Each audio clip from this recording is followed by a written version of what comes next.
எப்படி ஒரு 2 ஆண்டு விஜய், விஜய், விஜய்ன்ட்டு கவனத்தை எல்லாம் ஒரு நபர் மேல தூக்கி அவர ப்ரொஜெக்ட் பண்ணாங்களோ, இப்ப அண்ணாமலை அடுத்ததா வரப்போறார். திராவிடம் என்ற கடகத்தை வீழ்த்துவதற்கு ஒரு விஜய், அதற்கு ஒரு பரப்புரை. இப்பொழுது விஜயை சிதைப்பதற்கு ஒரு அண்ணாமலை அப்படின்னு வரும். இந்த கான்ஸ்டிடியூஷன் இருக்கு இல்லையா? இந்த கான்ஸ்டிடியூஷன ஒரு நிர்வாகத்திற்கான விதிகள் அப்படி மாத்திருங்க. ஆர்.என். ரவி சொன்னது சாதாரணமான வார்த்தை கிடையாது. Our soul is in our Sanatana and the constitution is mere rules of administration. நிர்வாக விதிகள் தான்.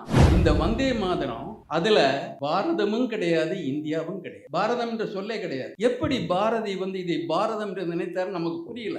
அவருக்கு வங்காள மொழி தெரியலையா, சம்ஸ்கிருத மொழி தெரியலையா? அறிவார்ந்த தோழர்கள் அனைவருக்கும் வணக்கம். முதல்ல எனக்கு ரொம்ப வயதாயிட்டு இருக்கின்ற நினைவுபடுத்தியதற்காக என் வருத்தத்தை தெரிவித்துக் கொள்கிறேன். ஆண்டொன்று போனால் அப்படின்னு சொல்லுவாங்க இல்லையா? முதுமை விடுகிறது என்பது உண்மை. முதிர்ச்சி விட்டதா என்று எனக்கு இனியும் தெரியவில்லை. ஆனால் வாடுகின்ற நாளெல்லாம் முதிர்ச்சிக்கான நாள் என்று நினைக்கின்றோம். ஓய்வு என்ற மனிதனுக்கு இருப்பதில்லை. ஒரே ஒரு ஓய்வுதான் வாழ்வில் உண்டு. அது மீளாத ஓய்வு. உயிர் துடிப்பு இருக்கும் வரை வாழ்ந்து கொண்டே இருக்க வேண்டும். வாழ்ந்து கொண்டே இருக்கும் வரை மானமும் அறிவும் உள்ள மனிதனாக வாழ வேண்டும். அதற்காக முயன்று கொண்டிருக்கின்றேன். ஒரு இக்கட்டான சூழல்னு சொன்னாங்க. பாரதி சொல்லிட்டார், தர்மத்தின் வாழ்வதனை சூதுகவும் மீண்டும் தர்மம் வெல்லும் சொன்னாரு. அறத்தின் வாழ்வதனை தர்மம் கவ்விக்கொண்டிருக்கிறது. மீண்டும் அறம் வெல்ல வேண்டும் என்பதற்காக 2000 ஆண்டுகளாக போராடி கொண்டிருக்கின்றோம். போர்க்களங்களில் மாற்றங்கள் இருக்கும். சில போர்க்களங்களில் தோற்றுவிடலாம். போர் முடியவில்லை. நமது போர் முடியும் வரை முயற்சி தொடர வேண்டும். வாடுவதற்கோ சுணங்கி இருந்து விடுவதற்கோ எதுவும் இல்லை. நாம் நம்பிக்கையுடையவர்கள். எதில் நம்பிக்கை என்றால், நாம் எடுத்துக்கொண்ட நெறி சரியான நெறி என்பதில் நம்பிக்கை கொண்டவர்கள். ஆகவே இந்த சில இடை விளைவுகள், அந்த விளைவுகளை பற்றி நாம் பெரிதாக எடுத்துக்கொள்ள தேவையில்லை. சோதனைகள் வரும், எதிர்கொள்வோம், நமது இலக்கை நோக்கி முன்னேறுவோம். அதில் ஒரு பகுதியாகத்தான் இன்றைய நிகழ்வு இருக்கிறது. தோழர்களே, இந்த வந்தே மாதரம் இதில் எனக்கு தலைமை பொறுப்பு. தலைமை என்றால் அது மரபு வழி என்ன என்பது நாம் அறிவோம். தலைமை என்பது சிறப்பு விருந்தினருக்கு, சிறப்பு உரை செய்பவருக்கு ஒரு அறிமுக உரையாக, முகவுரையாக இருக்க வேண்டுமே தவிர அதிக பிரசங்கித்தனமாக இருக்கக்கூடாது என்று சொல்லுவது தலைமையின் பண்பாக இருக்க வேண்டும். நமக்கு சிறப்புரையாற்ற வந்திருப்பவர் ஒரு ஆழமான சிந்தனையாளர், ஆய்வாளர், களப்போராளி, தெளிவான சித்தாந்தங்களை கொண்டவர். அவர் இந்த சிறப்புரையை ஆற்றவிருக்கின்றார். அதை சிதைக்கும் வகையாக என்னுடைய தலைமையுரை இருந்துவிடக்கூடாது என்பதில் நான் கவனமாக இருக்கின்றேன். அறிமுகம், முகவுரை என்பதாக நான் என் தலைமையுரையை மாற்றிக்கொள்கின்றேன். என்ன வந்தே மாதரம்? வந்தே மாதரம் ஒரு சமஸ்கிருத கருத்தியல் சொல். வங்க சொல் அல்ல. வங்கத்தில் சொல்ல வேண்டும் என்றால், வங்க மொழியில் சொல்ல வேண்டும் என்றால் வந்தே மாதரம். இது சமஸ்கிருதமயப்படுத்தப்பட்ட ஒன்று. அந்த பாடலே வங்கத்தில் வங்க மொழியில் உருவாக்கப்பட்ட சமஸ்கிருத பாடல். அதை வங்கமொழி பாடல் என்று சொல்லிவிட முடியாது. அதுவும் கூட அந்த வந்தே மாதரம் என்பதும் கூட இந்த கல்கத்தா பல்கலைக்கழகத்தின் முதல் பட்டதாரிகளில் ஒருவரான பங்கிம் சந்திர சாட்டர்ஜியினுடைய சுய அறிவில் தோன்றிய ஒன்று அல்ல. வைதீகத்திற்கு சுய அறிவு கிடையாது. வைதீகம் பிறர் பெற்ற பிள்ளைகளை தன் பிள்ளையாக மாற்றிக்கொண்டு விடும். இது யார் பெற்ற பிள்ளை? வந்தே மாதரம், சமஸ்கிருதத்தில் உள்ள வந்தே மாதரம் 8ஆம் நூற்றாண்டில் உள்ள ஆதிசங்கரின் பிள்ளை. ஆதிசங்கரர் வந்தே மாதரம் தேவி பகவதி என்று பாடினார். வந்தே மாதரம் தேவி பகவதி. தேவி பகவதி என்ற தாய்க்கு வந்தனம் என்பது பொருள். இந்த வந்தே மாதரம் என்பது தாய்க்கு வந்தனம் என்பது எப்படி தாய் மண்ணுக்கு வந்தனம் ஆயிற்று என்று நாம் சிறிதாய ஆராய வேண்டியிருக்கிறது. தாயை தாய் மண்ணாக்கியது இது. மண்ணாய் போனவர்கள் மண்ணாக்கினார்கள். அதை நாம் புரிந்து கொள்ள வேண்டும். மாதரம் என்பதற்கு தாய் மண் என்பது பொருள் அல்ல. சங்கரர் உருவாக்கிய சொல்லாடலில் மாத்திரம் என்பது தாய், தாய்மை. தேவி பகவதி என்ற தாய்மை, அதுதான் பொருள். மண்ணிற்கும் அதற்கும் சம்பந்தம் கிடையாது. ஏனென்றால் அந்த காலத்தில் தேசம் என்ற கருத்தியல் கிடையாது.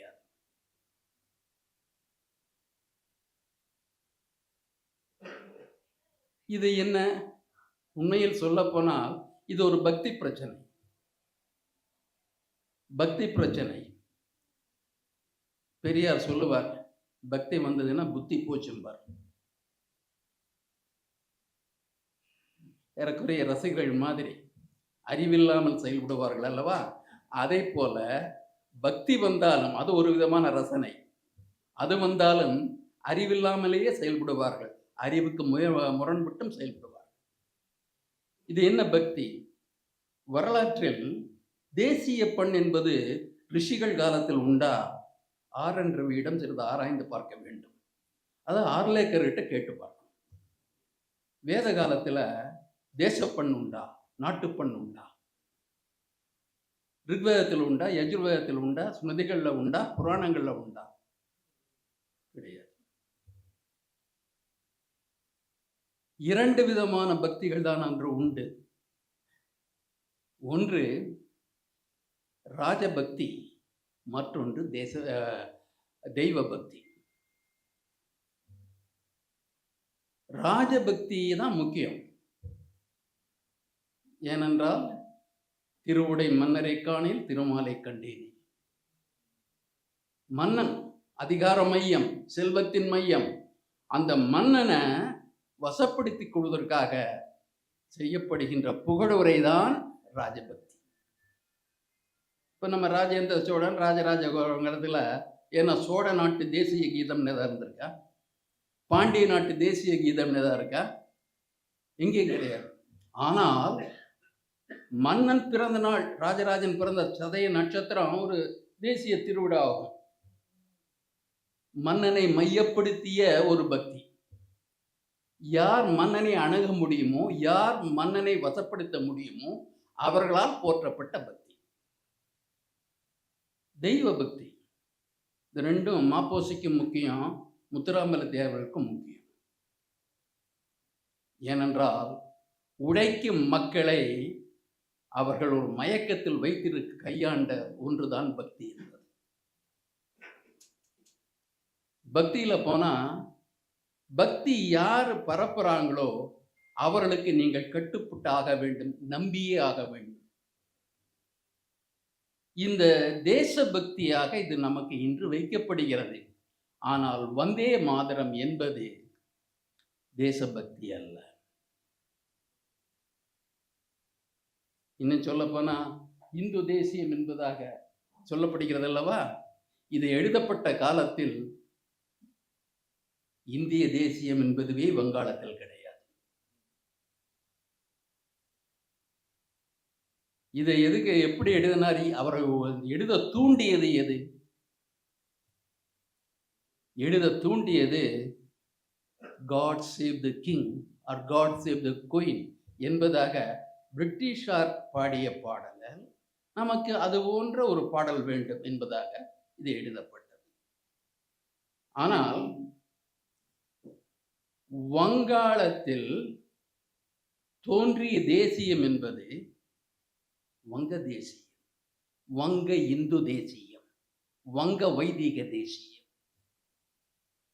இந்த வங்க தேசியம் தான் பங்க தர்ஷன் என்பதுதான் அந்த காலத்தில் ஒரு பத்திரிகையின் பெயர். வங்காளத்தை பார்ப்பது, வங்காள தரிசனம் என்பதாக. வங்க தரிசனம் அப்படின்னா வங்க இந்து தரிசனம் என்று பொருள். வங்க இந்து தேசியம் என்பதாகத்தான் ஆங்கிலேயர் காலத்தில் முதலில் படித்த பார்ப்பன வர்க்கத்தால் வங்காளத்தில் உருவாக்கப்பட்டது. இப்போ வங்காளத்தில் 2 விதமான சிந்தனை மாற்றங்கள் ஏற்பட்டன. ஒன்று, நவீனத்துவத்தை ஏற்றுக்கொள்ள வேண்டும் என்கின்ற ராஜா ராம்மோகன் ராய் போன்றவர்கள். அவர்கள் சடங்கு வழி பிராமணியத்தை, வைதிகத்தை ஏற்றுக்கொள்ளவில்லை, சனாதனத்தை ஏற்றுக்கொள்ளவில்லை. தத்துவ வழியான வேதாந்தத்தை ஏற்றுக்கொண்டார்கள். அதனால் பிரம்ம சமாஜம் என்று வைத்தார்கள். வேதாந்த கருத்தில், இந்த உபனிஷத கருத்தில் உருவக் கடவுள் அல்ல பிரம்மம். ஒவ்வொரு மனிதனிடமும் ஒரு அலாதியான சக்தி இருக்கிறது, தெய்வீகம் இருக்கிறது. அதற்கு பிரம்மம் என்று சொன்னார்கள். ஏன் இந்த பிரம்மம் என்று சொன்னார்கள் என்றால், அதுவரையில் பிராமணர்கள் தங்களைத்தான் தேவர்கள் என்று கூறிக்கொண்டார்கள், அல்லது தேவர்களை படைப்பவர்கள், தேவர்களை செயல்படுத்துபவர்கள் என்று கூறிக்கொண்டார்கள். அதற்கு மாற்றாகத்தான் உபனிஷத்தை சொன்ன அந்த சத்திரியர்கள் என்ன சொன்னார்கள்? நீ மட்டுமா தெய்வீகம், பிரம்மம் என்பது உருவம் கடந்தது, அது உன்னிடமும் இருக்கிறது, என்னிடமும் இருக்கிறது, அனைத்து மனிதர்களும் பிரம்மம் தான் என்று கூறிய ஒரு புரட்சி கருத்து தான் வேதாந்த கருத்து. சர்வம் பிரம்மம், அகம் பிரம்மம் என்று அவன் சொன்னான், சர்வம் பிரம்மம் என்று இவர்கள் சொன்னார்கள். அந்த பிரம்ம கருத்தை, ஆத்ம கருத்தை அடிப்படையாக கொண்டு நவீன உலகத்தை நோக்கி செல்ல முற்பட்டவர்கள் தான் ராஜா ராம்மோகன் ராய் போன்றவர்கள், பிரம்ம சமாஜிகள். அவர்கள் அடிப்படையில் எடுத்துக்கொண்ட மாற்றமே புரோகிதம் கூடாது, பிராமண புரோகிதம் கூடாது, ஜாதிகளை தேடக்கூடாது, உருவமற்ற கடவுளுக்கு செல்ல வேண்டும், சடங்குகளை தவிர்க்க வேண்டும். அந்த புரட்சிகரமான சிந்தனைகள் தான் பெண் கொடுமைகளுக்கு ஒரு முற்றுப்புள்ளி வைப்பதற்கு பல சட்டங்களை இயற்றுமாறு ஆங்கில அரசை உந்தியது. சதி ஒழிப்பு 1829 பலதார மன தடை சட்டம், திருமண வயதை உயர்த்துதல், பல முற்போக்கான சிந்தனைகள். அதே ராஜா ராம்மோகன் ராய் தான் சொன்னார், இந்த வேத படிப்பு என்பது ஒன்றுக்கும் உதவாத ஒன்று, நம் சிந்தனையை பழமையில் தக்க வைக்கின்ற ஒன்று, நமக்கு தேவை நவீன கல்வி, ஐரோப்பியர்கள் கூறுகின்ற அறிவியல், தத்துவியல், சிந்தனை என்று கூறி ஒரு மாற்றத்தை நோக்கி சொன்ன ஒரு அமைப்பு பிரம்ம சமாஜம். அந்த அமைப்பில் வந்தவர் தாகூர், ரவீந்திரநாத் தாகூர். அவர் எழுதிய ஜனகன மன என்ற பாடல் 1911 வந்த பாடல். அது எந்த தெய்வத்தையும் குறிப்பிடவில்லை, மண்ணை, மக்களை, மொழிகளை குறிப்பிட்டது. அங்குதான் தேசியம் வருகிறது. ஒரு தேசம் என்றால் மக்கள், மக்களது மொழிகளை கணக்கில் எடுத்துக்கொள்ள வேண்டும் என்ற அடிப்படையில் அந்த ஜனகணமன உருவாக்கப்பட்டது. ஆனால் இந்த வந்தே மாதரம் என்பது உண்மையில் கடவுள் வழிபாடு, ஒற்றை கடவுள் அல்ல. சங்கரர் தேவி பகவதின்னு சொன்னார், இவர் அந்த பகவதியை எடுத்துட்டார். மாறாக தனது அந்த கவிதையில் 4 பெண் தெய்வங்களை குறிப்பிடுகின்றார். ஒன்று மலைமகள் பார்வதி, மற்றொன்று திருமகள் கமலினி என்று சொல்லுகின்ற அந்த லட்சுமி, வாணி என்று சொல்லப்படுகின்ற சரஸ்வதி கலைமகள். இது 3ஐயும் குறிப்பிட. இது 3ம் பௌராணிக தெய்வங்கள், புராணத்தில் காணப்படுகின்ற தெய்வங்கள். புராணங்களில் உருவாக்கப்பட்ட தெய்வங்கள். ஆனால் அந்த மண்ணின் மைந்தர்கள் வணங்கிய ஒரு கடவுள் உண்டு, காளி.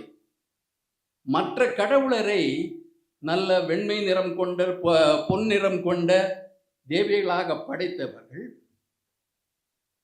இந்த இடத்துல இந்த காளியை சொல்றது சஸ்ய சாமளா. சாமளானா கருப்பு நிறம், கருப்பு நிற காளி.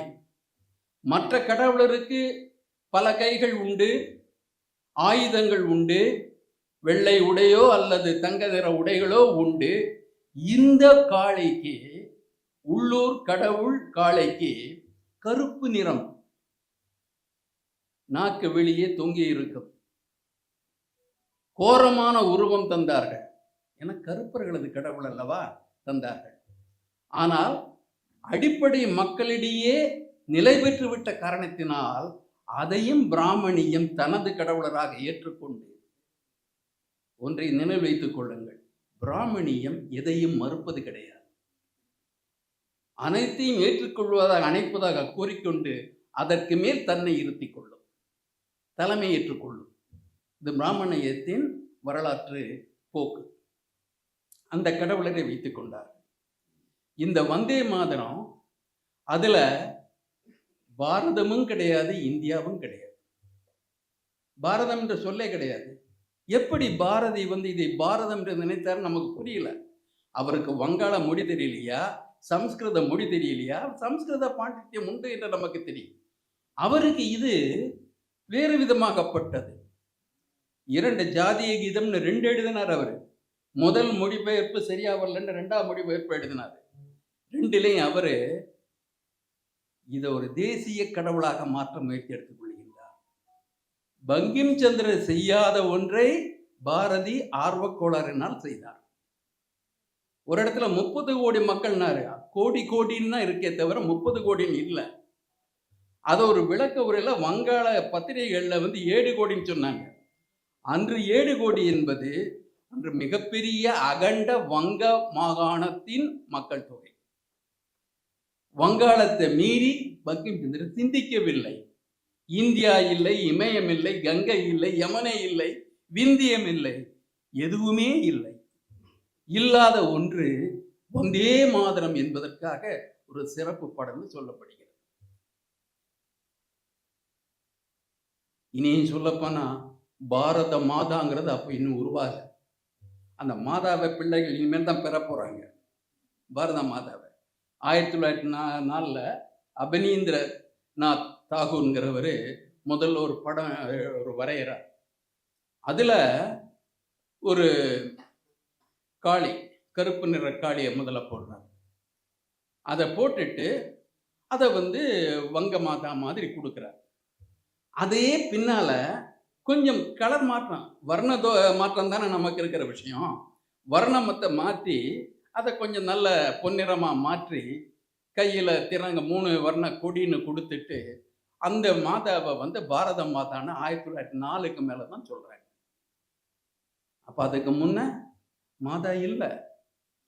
இந்த நாட்டின் தேசபக்த புத்திரர்கள் தான் மாதாவை பெற்றார்கள். அப்படி வருது.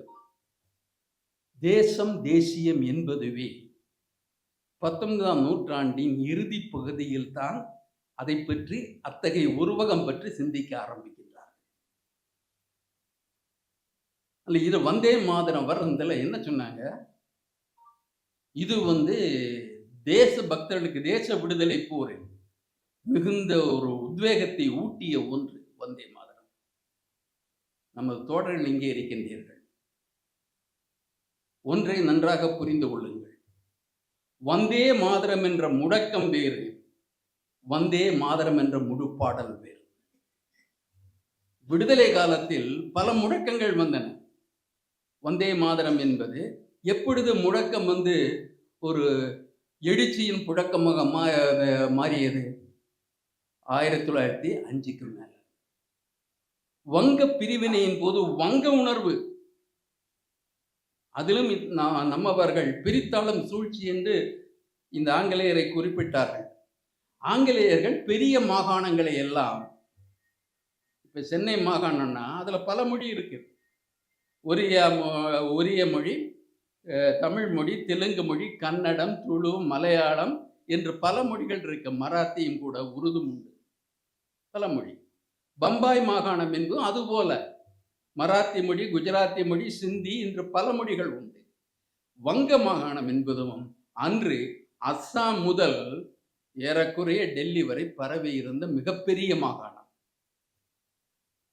அந்த மாகாணத்திலிருந்து அஸ்ஸாம் பிரிக்கப்பட்ட போது பிரித்தாளும் சூழ்ச்சி என்று யாரும் கூக்குரலிடவில்லை. இந்த யுனைடெட் ப்ராவின்சஸ் என்று அயோத்தியை இணைத்துக் கொண்டு இன்றைய உத்தரப்பிரதேசம் உருவாக்கப்பட்ட பொழுது எந்த ஒரு போர்க்குரலும் வரவில்லை. ஆனால் அந்த வங்காளம் என்பது மிகப்பெரிய ஒன்றாக இருக்கிறது, ஆளுவது சிரமமாக இருக்கிறது என்று கூறி அதை இரண்டாக பிரிக்க அந்த ஆலோசனை வந்த பொழுது ஒரு வங்காளத்தில், கிழக்கு வங்காளத்தில் 45 விழுக்காடு மக்கள் இஸ்லாமியர்களாக இருக்கின்றனர். அது பிரச்சனையாகிறது.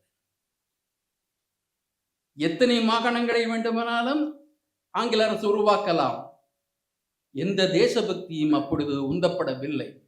ஆனால் ஒரு இஸ்லாமியர் அதிகமாக இருக்கின்ற ஒரு மாகாணம் உருவாக்கப்பட்ட பொழுது அதை பெரிய ஒரு தேசிய பிரச்சனையாக மாற்றப்பட்டது.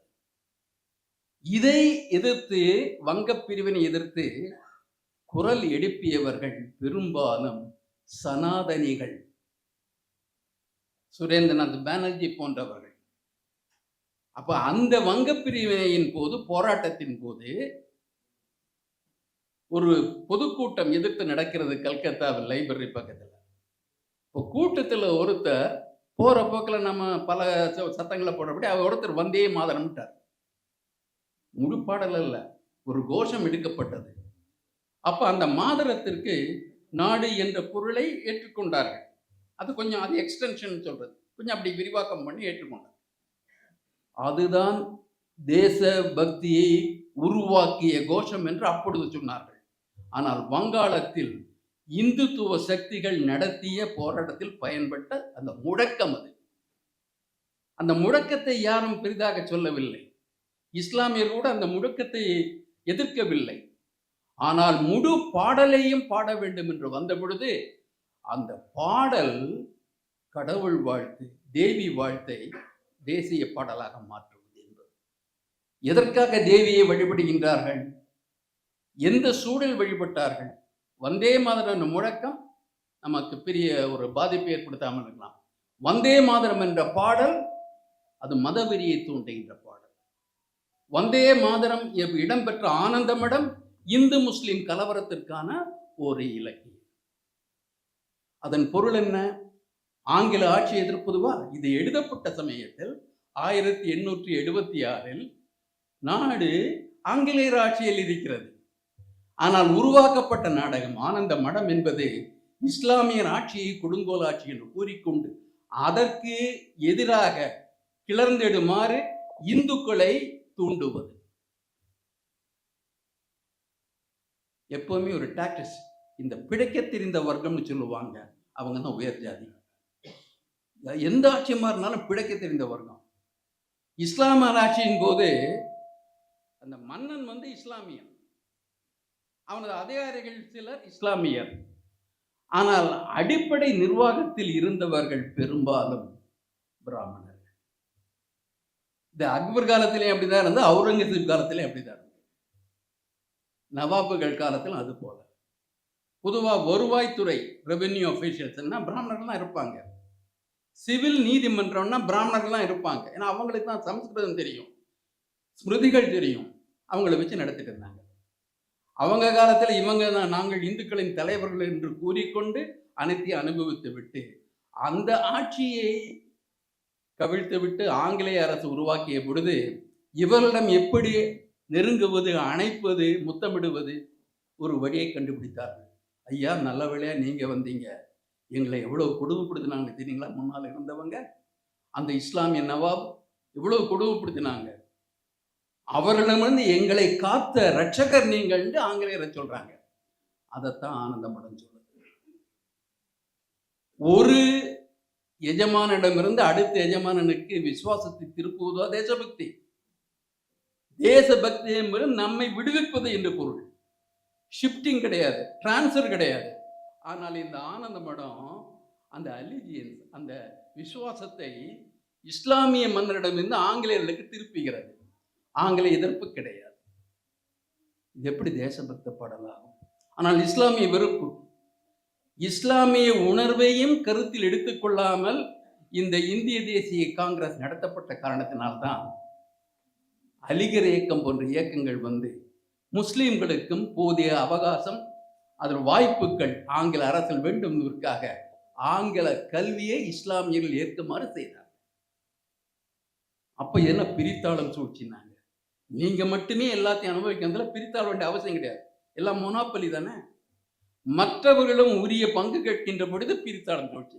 என்ன உத்தியோக வேட்டைக்கு வர்றீங்க அப்படிங்கிற வாடிவார். ஸோ இந்த சூழலில் தான் இந்த வந்தே மாதரம் என்பதை இஸ்லாமிய அமைப்புகள் ஏற்றுக்கொள்ள மறுத்தன.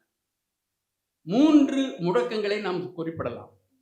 ஒன்று வந்தே மாதரம், அது 1905 ஆரம்பிக்கும்.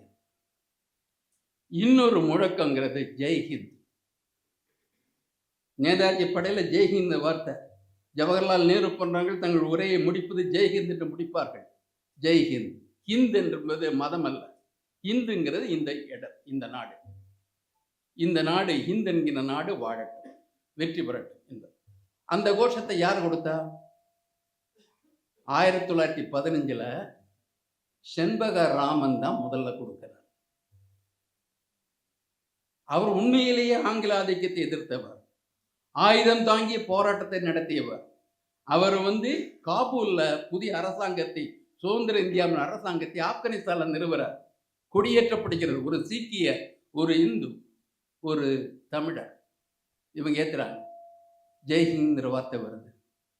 இந்த ஜெய்ஹிந்தின் கோஷத்தை தான் சுபாஷ் சந்திர போஸும் எடுத்துக்கிட்டார். அப்ப அது வீர முழக்கம் அல்லவா, தேசபக்தி அல்லவா?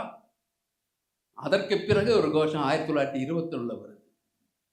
அதுதான் இன்குலாப் ஜிந்தாபாத். இன்குலாப் ஜிந்தாபாத், புரட்சி வாழ்க, புரட்சி வெல்லட்டும் சொல்ற இன்குலாப் ஜிந்தாபாத்.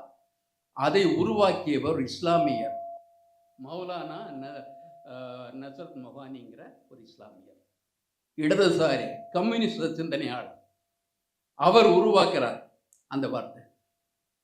பகத்சிங் சொன்ன வார்த்தை இன்குலாப் ஜிந்தாபாத். பல போராட்டங்களில் அந்த ஒரு முழக்கம் தந்த உத்வேகத்தை வேறு எந்த முழக்கமும் தரவில்லை.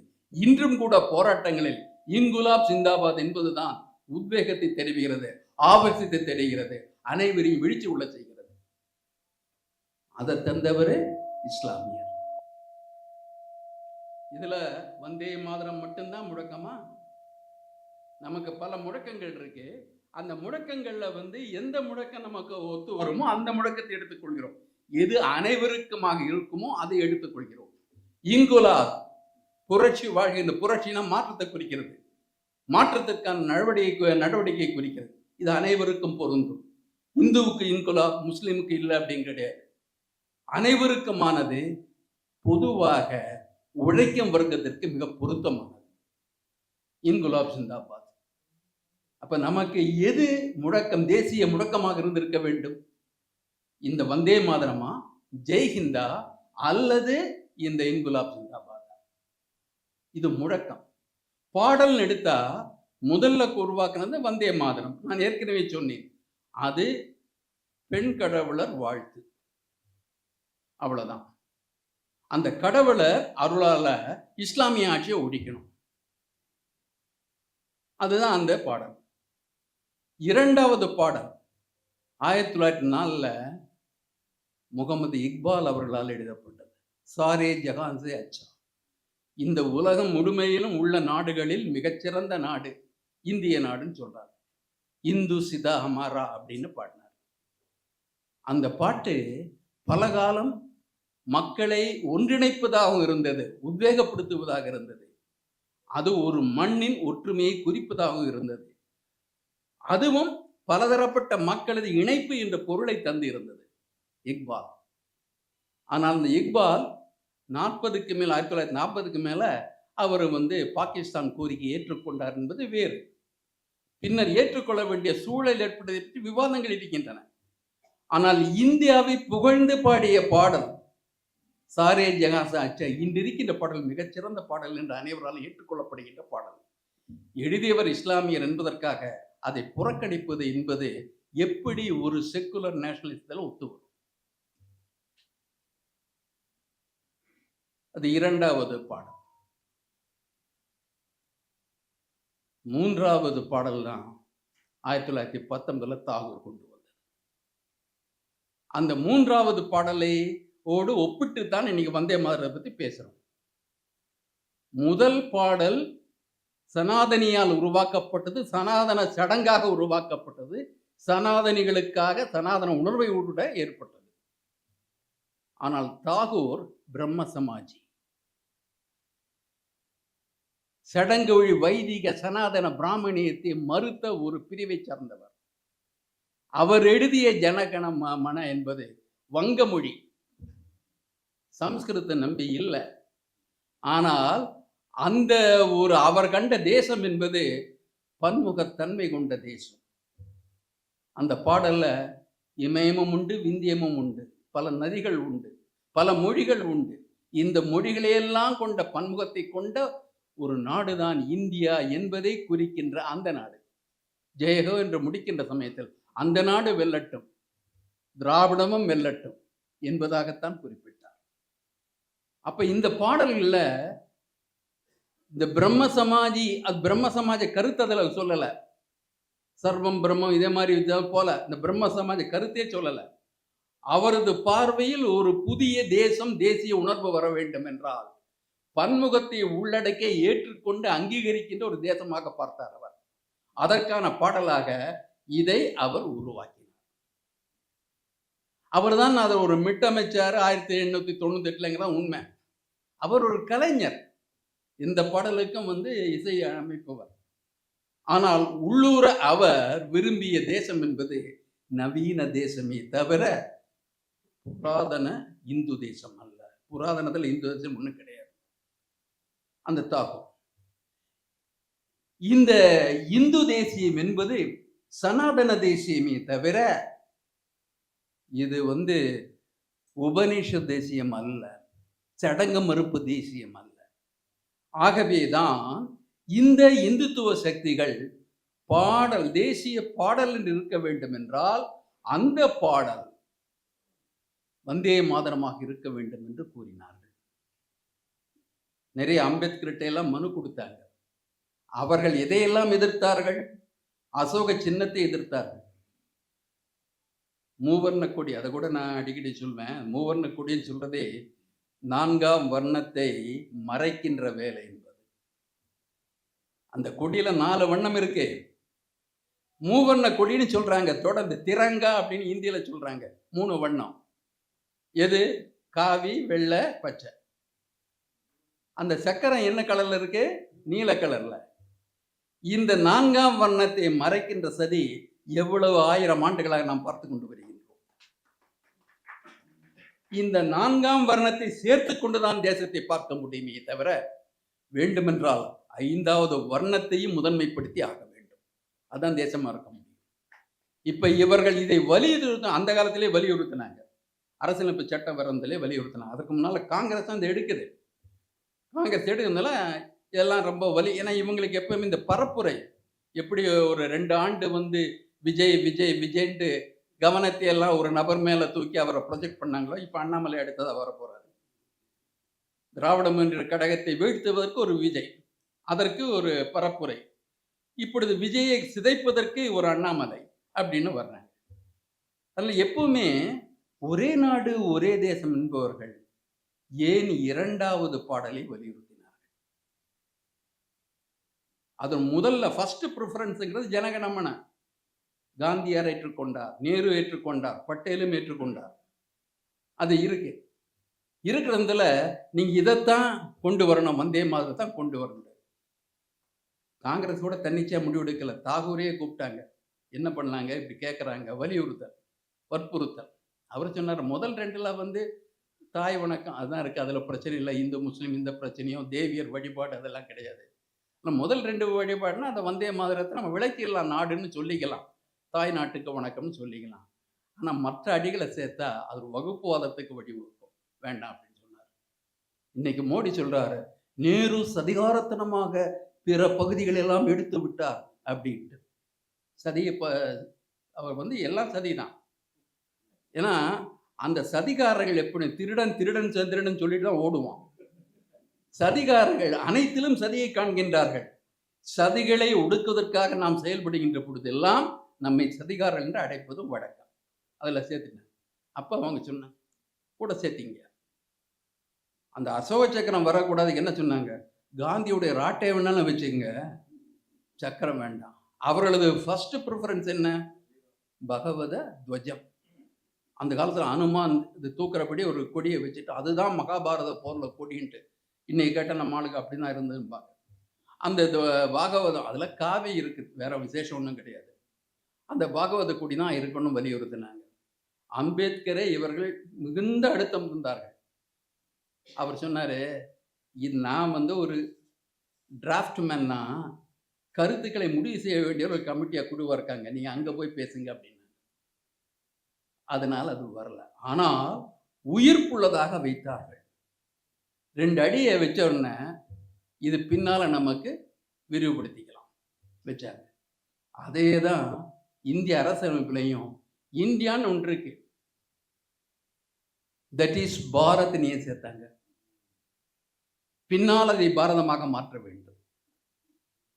அதற்காக சொன்னாங்க, ஒரு செக்குலர் நேஷனை ஒரு இந்து நேஷனா மாற்றுறதுக்கான பல திட்டங்கள். ஒன்று இந்த தேசிய பாடல், மற்றொன்று கொடி,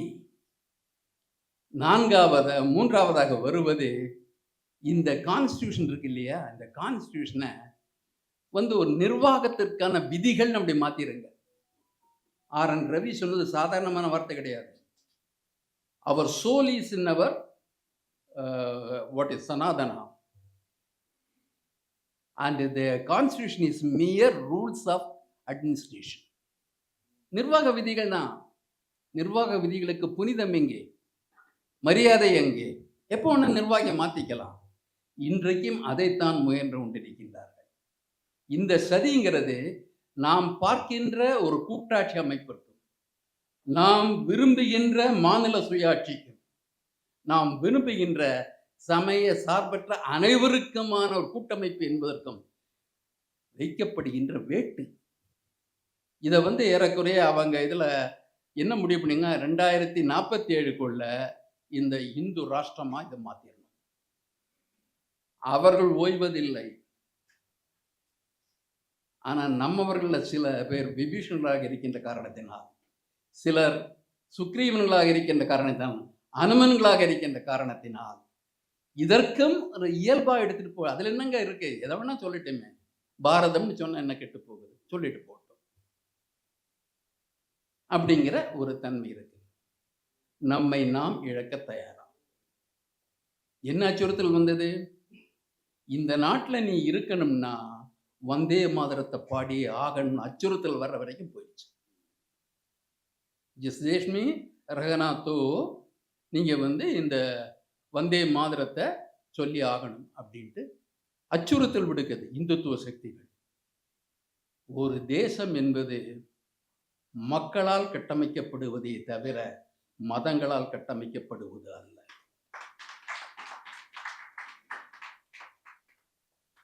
தேசத்தை மாதாவாக்குகின்றார்கள், மாதாவை மதமாக்கி விடுகின்றார்கள், மக்களை மடையர்களாக்குகின்றார்கள். இதில் வேடிக்கை என்னன்னு பாருங்க. நீங்க ஒரு வரலாற்று போக்கை நீங்கள் பார்த்தீர்கள் என்றால், இவர்கள் ஆரியர்கள் ஆளுகின்ற அனைத்து பகுதிகளிலும் நாட்டை குறிப்பிடுகின்ற பொழுது ஃபாதர்லேண்ட். இந்த பிரான்சினுடைய தேசிய கீதத்தில், புரட்சிக்கு பிறகு ஏற்பட்ட தேசிய கீதத்தில் ஃபாதர்லேண்டுங்கிறாங்க. இங்கிலாந்தினுடைய தேசிய கீதத்தில் ஃபாதர்லேண்ட், ஜெர்மனியில் ஃபாதர்லேண்ட். அனைத்து ஆரிய நாடுகளிலும் நாட்டை தந்தையாக பார்க்கின்றார்கள். தாய்